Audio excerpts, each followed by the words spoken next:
Hello बच्चों, यहाँ पे प्रश्न दिया गया है। ये प्रश्न को पढ़ लेते हैं। यदि x वास्तविक संख्या p का समुच्चय इस प्रकार है कि समीकरण x square equal to p x plus p के मूल p से बड़े हों तो x होगा। ठीक, यहाँ से पहला ऑप्शन दिया है -2 कॉमा -1/2, दूसरा दिया है -1 कॉमा 1/4, तीसरा दिया है 5 और चौथा दिया है -अनंत से 0 तक। ठीक है, तो आइए प्रश्न को हल करने से पहले इस प्रश्न के लिए मुख्य अवधारणा देख लेते हैं।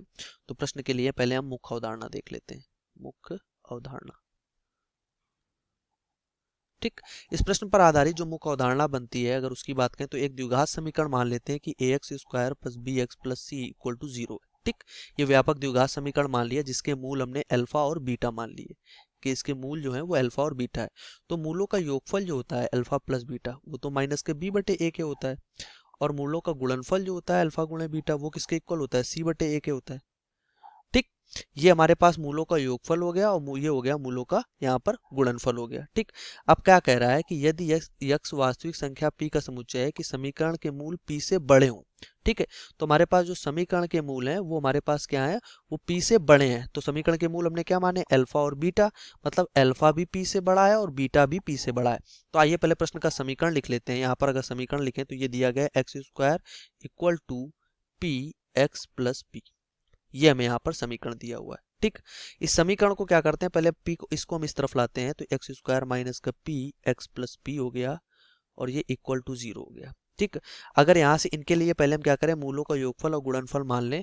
तो अगर इसके मूल हम अल्फा बीटा भी मान रहे हैं तो अल्फा गुणे बीटा क्या होगा, मूलों का गुणनफल, जो कि क्या हो जाएगा हमारे पास। यहाँ से अगर इसको पूरा खोल लेंगे तो यहाँ पर ये आ जाएगा एक्स स्क्वायर माइनस के पी एक्स का अंदर पूरा हो जाएगा और ये आ जाएगा माइनस का पी स्क्वायर इक्वल टू 0।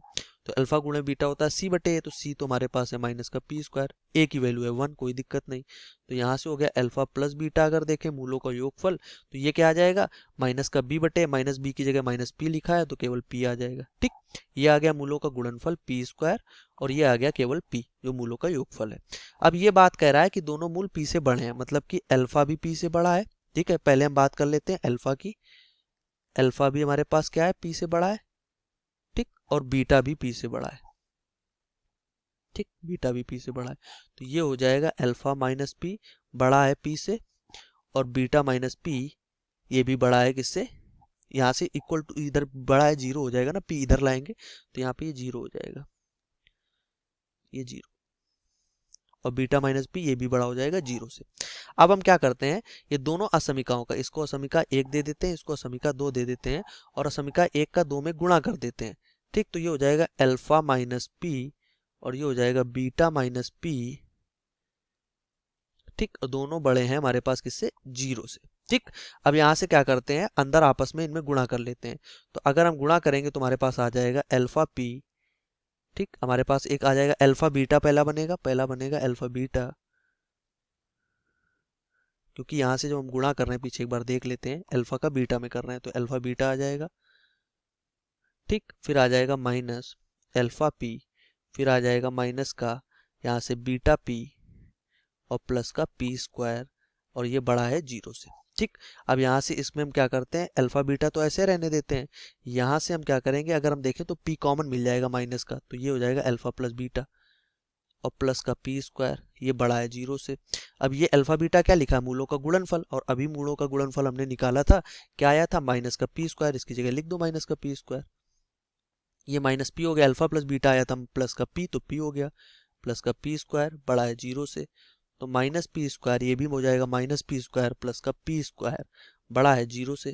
ठीक, तो यहाँ से अगर हम देखें तो एक पी स्क्वायर से ये पी स्क्वायर कट जाएगा, क्योंकि एक माइनस का एक प्लस का है, तो ये हो जाएगा माइनस का पी स्क्वायर बड़ा है 0 से।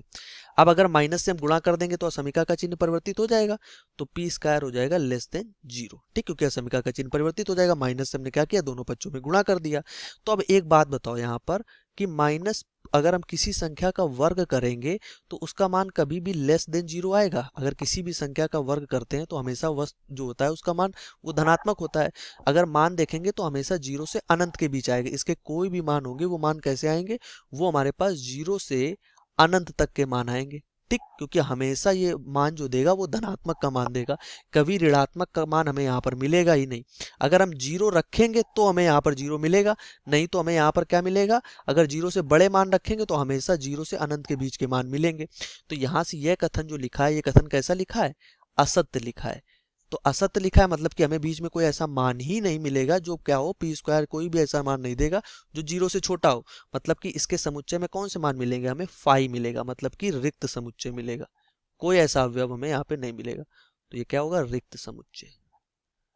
तो यही हमारे इस प्रश्न का उत्तर हो जाएगा कि यहाँ पर हमें क्या मिलने वाला है, फाइव, मतलब कोई भी अवयव हमें यहाँ पर नहीं मिलेगा, कोई भी हमारे पास संख्या यहाँ पर बीच में नहीं मिलेगी। तो यहाँ से प्रश्न में हमसे यही पूछा गया था x का मान क्या होगा, तो ऑप्शन सी यहाँ पर सही हो जाएगा। ये ऑप्शन सी हमारे पास सही ऑप्शन हो जाएगा। आशा करते हैं आपको प्रश्न का उत्तर समझ में आया होगा। धन्यवाद।